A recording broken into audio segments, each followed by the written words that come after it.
Oke, Assalamualaikum warahmatullahi wabarakatuh. Selamat siang semuanya, mahasiswa Sekolah Vokasi Teknik Sipil UNS. Baik, kali ini saya akan menyampaikan modul mortar yang merupakan bagian dari materi yang tercantum di dalam rencana perkuliahan semester kita, utamanya setelah ujian tengah semester. Jadi apa yang akan kita pelajari dari mortar itu, maka kita lihat dari slide saya berikut ini. Oke, yang pertama, mortar itu diatur di dalam SNI 032847/2002. Mungkin sekarang sudah ada update-nya, tetapi dalam referensi yang masih banyak digunakan adalah SNI 032847/2002. Di sini diatur dari beberapa hal, utamanya di bagian dari seperti halnya pada campuran beton. Di situ ada semen, kemudian agregat halus, agregat kasar dan air, dan bahan tambahan pemain yang lain yang untuk masa padat. Itu di SNI 032847/2002. Itu tentang beton. Nah, kemudian mortar sendiri apa? Karena kadang kita saling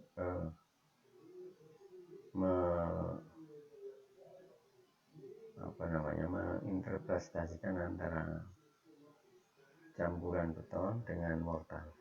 Nah, sebenarnya mortar mempunyai pengertian tersendiri. Mortar adalah bahan bangunan berbahan dasar semen yang digunakan sebagai perekat untuk membuat struktur bangunan. Misalnya saja pada bagian non-struktur dinding misalnya. Nah, itu digunakan mortar untuk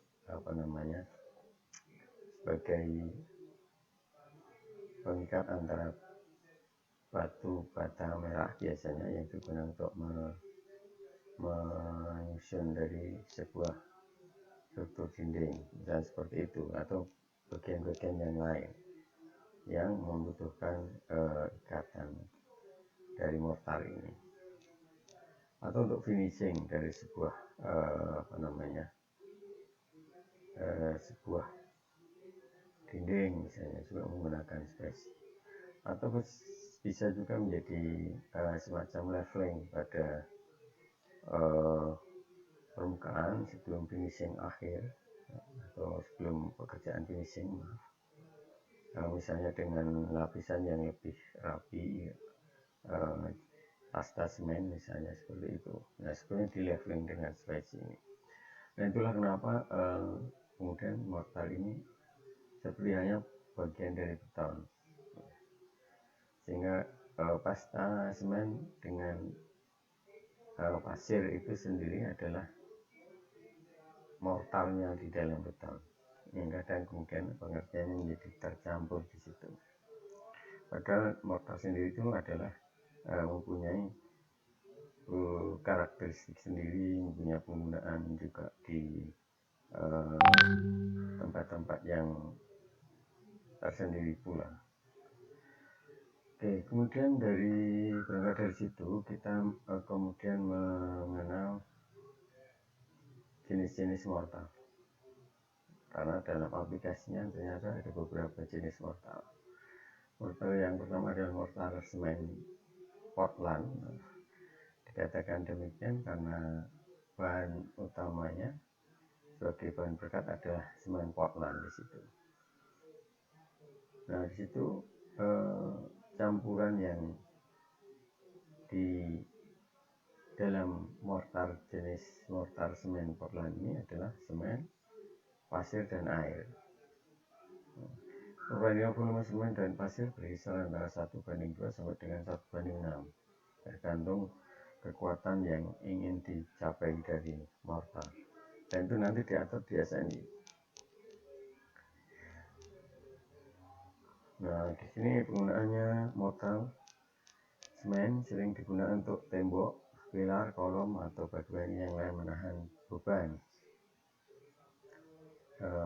Beban dalam hal ini adalah mungkin beban ke sistem struktur, tapi dia mungkin secara mandiri harus menahan beban yang cukup ini, sehingga nanti tidak akan mudah rusak tentunya, sehingga perlu perkuatan dengan mortar semen ini. Karena mortar ini rapat air, maka juga sering digunakan untuk bagian luar dan yang berada di bawah tanah. Pasangan ini selain mengisi pori-pori di antara butir-butir agregat juga bersifat sebagai perekat. Jadi di dalam mortar semen ini pasta semen berfungsi sebagai pengisi pori di antara agregat halus, sehingga selain hal itu tentunya ada fungsi lain, yaitu sebagai pengikat, sehingga butir halus itu menyatu menjadi bahan yang mempunyai kekuatan yang lebih. Tipe ini di antara jenis-jenis mortar yang lain adalah yang lebih tahan terhadap air. Itu jenis mortar semen. Kemudian mortar kapur. Mortar kapur dibuat dari campuran pasir, kapur, semen merah, dan air. Kapur, kita tahu kapur adalah hasil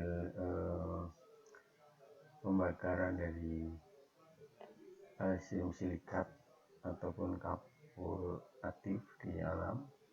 Biasanya dinyatakan dalam kapur padam di sini, hingga kandungannya berupa CaO. Kemudian semen merah itu adalah bubuk yang dihasilkan atau powder yang dihasilkan dari produksi pembakaran lempung, misalnya tanah liat ya, misalnya pada produksi bata merah atau genteng, dan kemudian air tentunya. Kemudian di mixing dan diberikan air tadi yang telah diinginkan, kemudian kemudian dilakukan sesuai dengan diaduk sesuai dengan kebutuhan, kemudian baru bisa digunakan. Selama proses pelekatan, kapur mengalami susutan, sehingga jumlah pasir yang umum digunakan adalah 3 kali volume kapur untuk mengendalikan susut dari kapur yang cukup besar. Nah, kapur yang digunakan biasanya adalah fat lime atau hydraulic lime, atau di awam itu hasil pembakaran dari batu kapur. Kemudian jenis yang ketiga yaitu mortar polimer. Mortar polimer terdiri dari perekat polimer, bisa saja termoplastik, tetapi termosetting lebih sering dipakai. Pemakaian polimer untuk mengganti semen Portland menyebabkan peningkatan biaya tentunya, karena bahan-bahan pengisian lebih mahal. Untuk itu penambahan polimer akan efektif dan sepadan dengan kenaikan biaya pada aplikasi yang sesuai, di mana biaya ini dapat setara dengan properties yang superior yang dituntut, terkompensasi dengan rendahnya biaya bekerja atau pemakaian energi yang rendah selama proses dan pemeliharaan. Pemakaian mortar pada kondisi bangunan tertentu disyaratkan untuk memenuhi mutu adukan tertentu pula. Sebagai contoh, untuk bangunan gedung tingkat banyak disyaratkan menggunakan mortar yang kuat tekan minimumnya adalah 3 megapascal, kuat tekan minimal. Nah, itu sangat bisa dicapai oleh mortar polimer ini. Bahkan mortar polimer dalam campuran tertentu itu akan bisa melebihi mutu dari beton yang digunakan sebagai struktur utama. Kemudian jenis yang terakhir yaitu jenis mortar pozolan. Pozolan adalah bahan tambah yang baik yang berasal dari alam atau limbah industri yang mengandung utamanya adalah silika dan alumina, yang jika dicampur dengan air akan bereaksi dengan kapur bebas. Mortar pozolan adalah campuran antara mortar semen yang ditambahkan dengan pozolan. Nah, ini karakteristik dari mortar pozolan ini adalah dia mempunyai sifat yang tahan terhadap ketegangan ataupun compressive strength-nya itu cukup tinggi, hanya itu tercapai dalam waktu yang lebih panjang dibandingkan dengan mortar Portland semen tadi. Kemudian mempunyai karakteristik yang baik terhadap dalam hal menahan tegangan. Dan untuk beberapa penggunaan, karena sesuai dengan situasional, pozolan yang tersedia di alam itu bisa menekan biaya dari produksi mortar itu sendiri, sehingga dengan pertimbangan tertentu mortar pozolan juga banyak digunakan. Oke, kemudian berikutnya adalah spesifikasi mortar. Ini diatur juga dalam SNI 03688/2002. Nah, di situ ada mortar campur semen dan semen pasangan. Di sini adalah detail di SNI. Kemudian tipenya itu ada tipe MSNO, tipe mortar di dalam SI. Dan kemudian persyaratannya adalah seperti ini. Yang M itu adalah 17,2 megapascal pada umur 28 hari. O 2,5. Dan Anda bisa lihat sendiri. Kemudian retensi air itu diatur di sini sebesar 75%. Kemudian kadar udara maksimum diatur di situ 12%. Kemudian ini diatur nanti di dalam SNC, bisa dilihat langsung di SNC. Nah, kemudian di dalam SNC itu juga memberikan template bagaimana nanti membuat spesifikasi proporsi mortar. Jadi nanti mortar sesuai dengan titel di SNI ada kapur semen dan semen pasangan. Kemudian tipenya ini mungkin ini tidak begitu diperhatikan, yang penting nanti digunakan untuk pasangan ataupun mortar yang umumnya. Kemudian tipe inilah yang mungkin dalam kali menentukan MSNO. Kemudian campurannya seperti apa di sini semen itu. Kemudian ada kapurnya di sana. Kemudian ini adalah rasio agregat. Nah, ini adalah template yang kemudian nanti bisa digunakan untuk membuat spesifikasi mortar.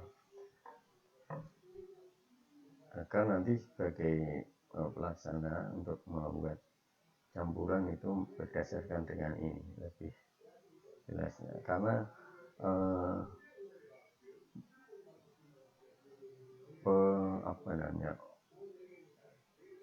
pembuktian kekuatan ataupun spek material mortar itu menjadi sangat rumit, karena untuk menjaga mutu bangunan itu kadang tidak terdefinisi spesifikasi mortarnya. Mungkin bisa saja dituliskan dengan proporsi semen, agregat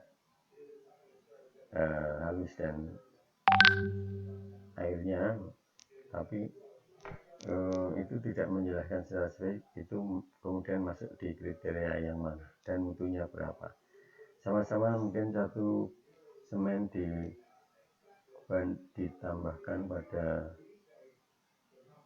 3 pasir dan faktor air semen yang sama, itu akan menghasilkan kekuatan yang berbeda.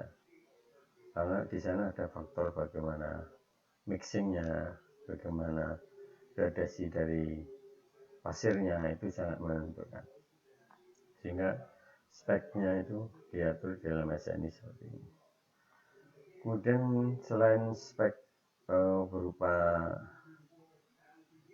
mutu, nah ini masih sama saya kira seperti yang tadi dijelaskan di sini. Nah ini kadar maksimum udara nanti sesuai dengan yang di bagian sini adalah sesuai dengan kebutuhan. Rasio agregatnya seperti ini. Nah, kemudian sifat-sifat dari mortar nanti ada dua di situ. Sifat mortar dalam kondisi fresh atau setelah mixing, maka yang diatur di sana adalah workability-nya. Workability itu adalah dilihat dari nilai selam flow-nya atau flow-nya ya, yang biasanya adukan tersebut. Nanti kalau di ASTM diukur dengan standar C30582. Nah, persoalan ini dilakukan menggunakan alat flow table. Jadi dengan kerucut Abraham seperti hanya mengukur selam pada ton, tapi tidak diukur berapa selamnya, tetapi jumlah sebaran dari mortar yang setelah dimasukkan dalam rucut itu kemudian ditarik, maka dia akan mengalir seberapa besar diameternya. Apabila melebihi 50 cm itu tandanya workability-nya bagus. Kemudian sifat mortar segar lainnya adalah waktu ikat atau waktu setting time. Waktu ikat merupakan waktu yang dibutuhkan suatu adukan untuk mencapai kekuatan. Kalau terukur ini 500 psi, nanti bisa dikonversi ke megapascal. Untuk mengetahui waktu ikat suatu mortar dilakukan dengan menggunakan alat penetrometer, ini salah satunya. Nah, nanti kita ada di laboratorium, hanya kebetulan kalau belum tentu nanti bisa praktikum karena faktor kita belum boleh masuk di laboratorium. Nanti bisa di browsing di internet bagaimana cara kerja untuk mengukur initial setting time. Alat tersebut disesuaikan dalam motor segar sedalam 2,5 sampai mencapai angka 500. Waktu yang dicapai untuk mendapatkan angka itulah merupakan waktu ikat adukan berupa sesuai standar ASTM 403M95. Nah, nanti uji ikat itu kalau di tempat kita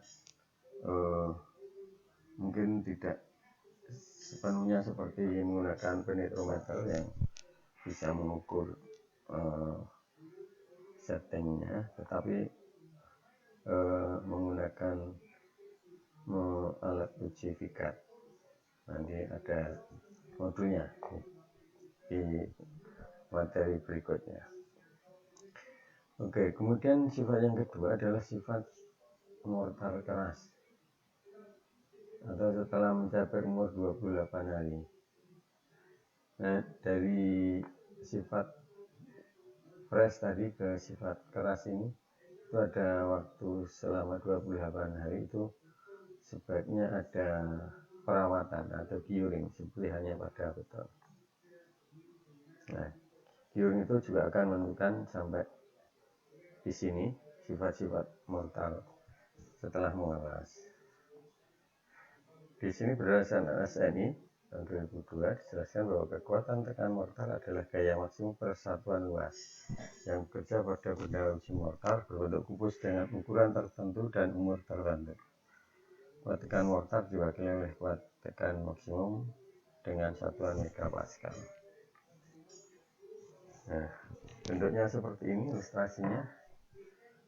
Kita punya kubus seperti ini dengan ukuran seperti ini, mulai dari 5 cm, dimensinya 5 cm kali 5 cm sampai dengan 15 kali 15 dan kali 15. Ya, nanti ketemu dengan menggunakan formulasi P maksimum dari mesin, ditunjukkan mesin, kemudian A nya itu adalah luasan permukaan ini.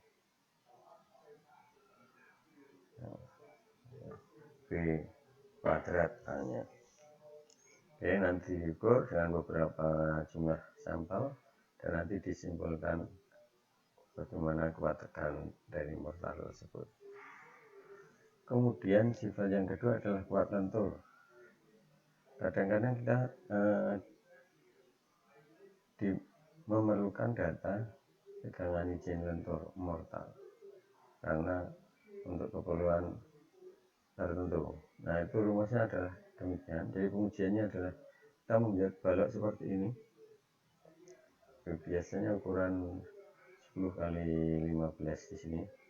Kemudian panjangnya 55 karena kita mengambil supaya L-nya 50 gitu. Di sini disisakan untuk 2,5 untuk tumpuan biar karena ini ada besi yang menjadi tumpuan dari balok ini. Nah, kemudian diberikan beban P sampai maksimum, atau nanti di sini ada retak terlebih dahulu kemudian terjadi keruntuhan, itu dicatat pada posisi retak pertama dan keruntuhannya, kemudian dimasukkan dalam formulasi seperti ini. Nah, nanti ketemu kuat tariknya. Nah, pemberian P ini ada beberapa metode, ada yang 1 titik seperti ini, ada yang 2 titik. Jadi P ini didistribusikan pada batang kaku menjadi 2 sehingga letaknya sini sepertiga, seperti itu. Nah, itu utamanya untuk pengukuran kuat lentur dari mortar, sama seperti pada pengujian lentur beton. Oke, kemudian komposisi mortar itu sebenarnya apa? Meskipun tadi sudah disinggung bahwa ada semen, ada agregat halus dan air, maka lebih detail di sini disampaikan bahwa yang pertama komposisi mortar itu adalah semen. Nah, sekarang banyak menggunakan Portland semen komposit atau PCC yang tersedia di pasaran dan banyak digunakan di situ. Dan ini berbeda dengan OPC, Organic Portland Cement, karena PCC sudah mengandung pozolan di sana. Nah, meskipun di sini disebutkan sebagai semen, tapi ada pozolan.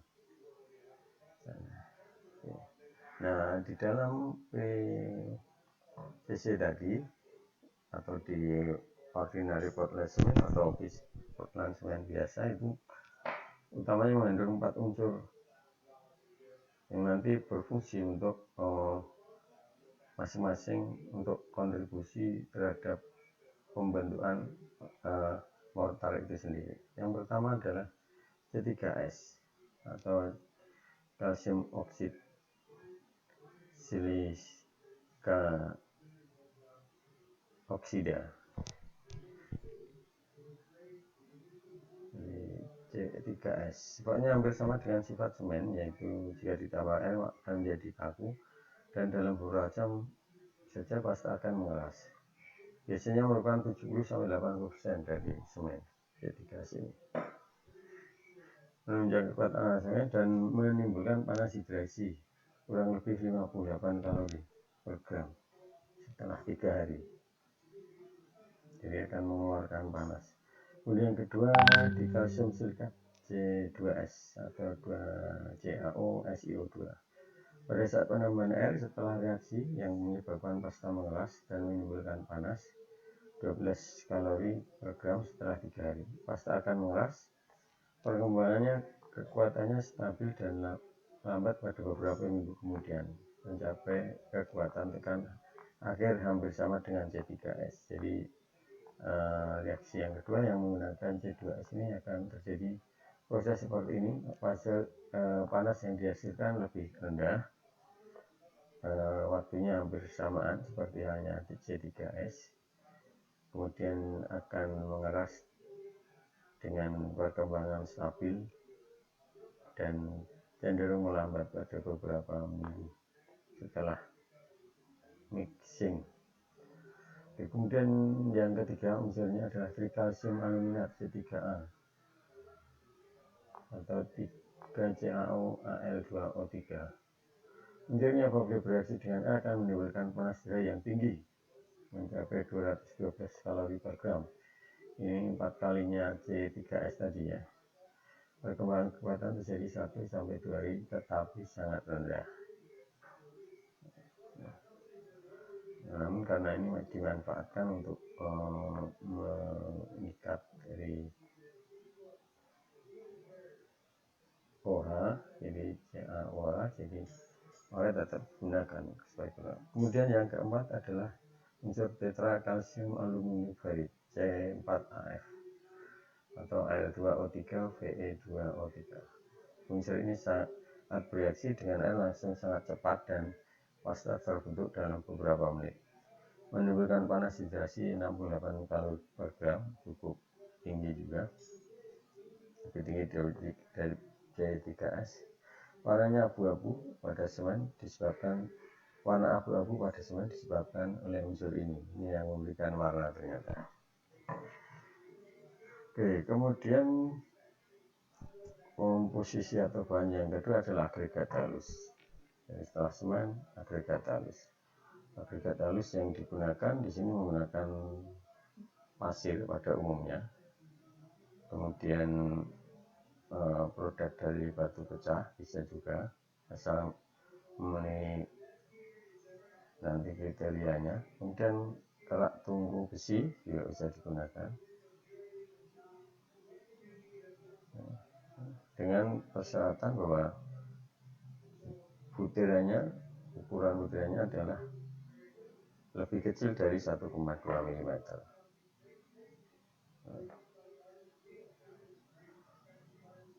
Nah, itu agregat halus. Kalau yang ukurannya lebih kecil dari 0,07 disebut silt, dan yang lebih kecil dari ini disebut clay. Jadi agregat halusnya adalah dengan ukuran maksimum 1,2 mm. Itu terbukti dari lolos saringan. Jadi yang lebih dari ini tidak digunakan untuk mortar karena akan menimbulkan kesulitan dalam aplikasinya nanti.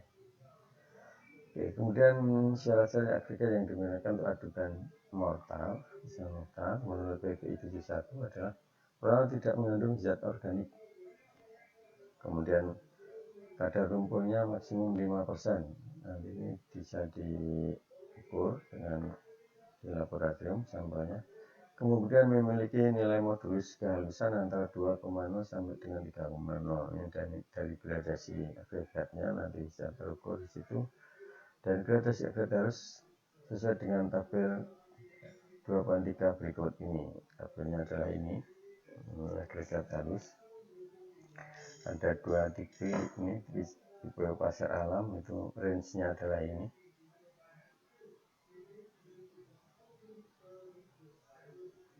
Kemudian kalau kita lihat dari ini berarti mulai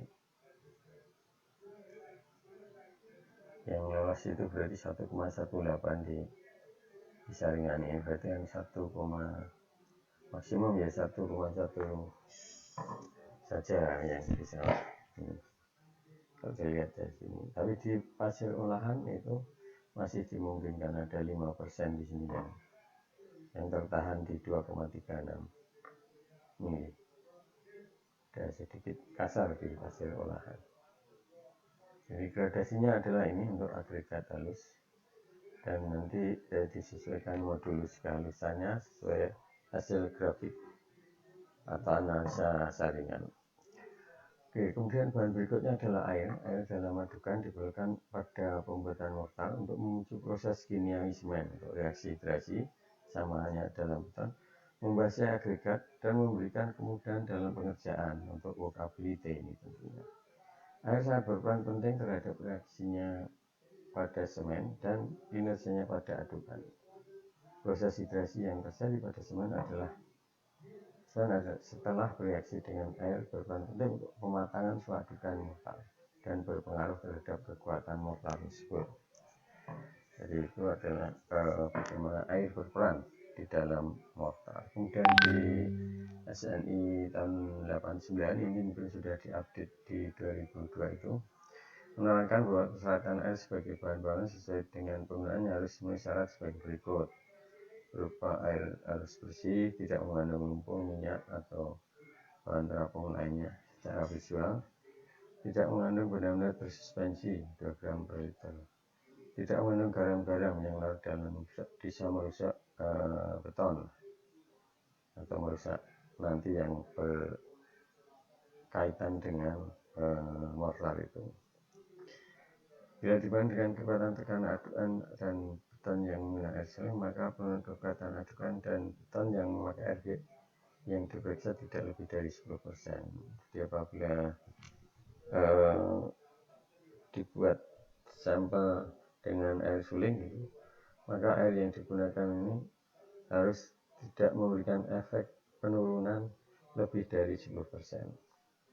Itu artinya tandanya airnya bisa dipakai. Semua air yang mutunya meragukan harus dianalisis secara kimia dan dievaluasi mutunya. Demikian untuk modul mortar kali ini. Terima kasih telah mengikuti video modul ini. Semoga bermanfaat. Kalau ada hal-hal yang belum jelas bisa ditanyakan melalui sesi interaksi di grup. Terima kasih, sampai ketemu di modul yang berikutnya. Assalamualaikum warahmatullahi wabarakatuh.